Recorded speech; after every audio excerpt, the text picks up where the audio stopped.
Hi, I'm Todd Cowan, Flow-Rite's Business Development Manager for Deep Cycle. I'm here at US Golf Cars, and I'm going to show you how to use the Flow-Rite hand pump in 3 easy steps.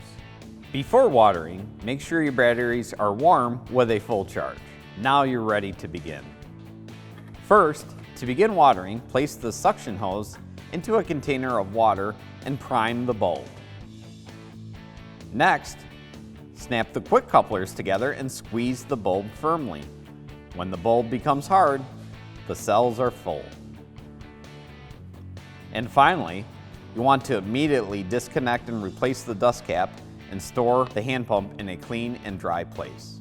It's important to know you should always follow Flow-Rite's required watering procedures using only Flow-Rite approved equipment. For heavy use applications, Flow-Rite recommends watering a maximum of once per week and once per month for light use applications. If you have any questions or need further assistance with the hand pump or any Flow-Rite product, please feel free to reach out to myself or any customer service representative at Flow-Rite. Thanks again for watching.